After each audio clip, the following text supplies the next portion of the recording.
Aja, or Brahma, and others arrived on the spot to see the fearfully tusked demon lying on the ground, biting his lip. The glow of his face was yet unfaded, and Brahma admiringly said, "Oh, who could meet such blessed death?" He was struck by a forefoot of the Lord, whom yogis, seeking freedom from their unreal material bodies, meditate upon in seclusion in mystic trance.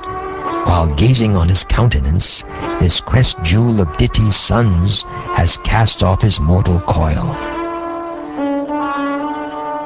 These two personal assistants of the Supreme Lord, having been cursed, have been destined to take birth in demoniac families. After a few such births, they will return to their own positions. The demigods addressed the Lord. All obeisances unto you. You are the enjoyer of all sacrifices, and you have assumed the form of a boar in pure goodness for the purpose of maintaining the world.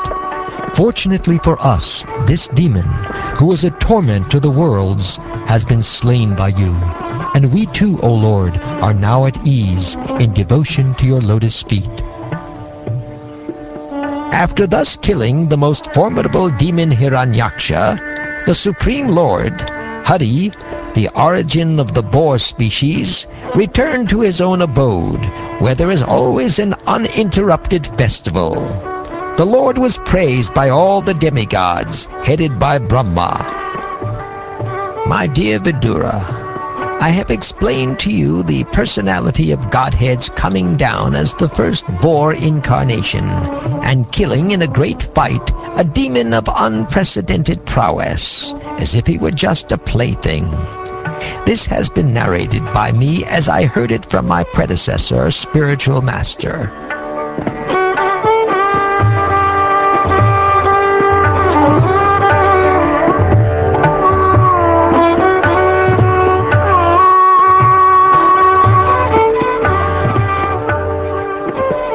Sri Sutta Goswami continued, My dear Brahmin, Kshatta, or Vidura, the great devotee of the Lord, achieved transcendental bliss by hearing the narration of the pastimes of the Supreme Personality of Godhead from the authoritative source of the sage Kausharava, or Maitreya, and he was very pleased.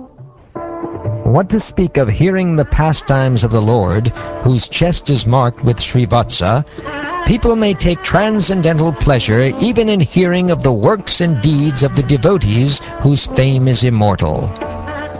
The personality of Godhead delivered the king of the elephants, who was attacked by an alligator, and who meditated upon the lotus feet of the Lord. At that time, the female elephants who accompanied him were crying, and the Lord saved them from the impending danger. What grateful soul is there who would not render his loving service to such a great master as the personality of Godhead?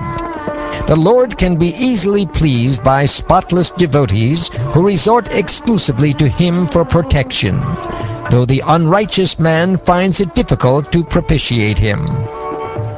O Brahmins, anyone who hears, chants, or takes pleasure in the wonderful narration of the killing of the Hiranyaksha demon by the Lord, who appeared as the first boar in order to deliver the world, is at once relieved of the results of sinful activities, even the killing of a Brahmin. This most sacred narrative confers extraordinary merit, wealth, fame, longevity, and all the objects of one's desire. On the field of battle, it promotes the strength of one's vital organs and organs of action. One who listens to it at the last moment of his life is transferred to the supreme abode of the Lord, O dear Shonaka.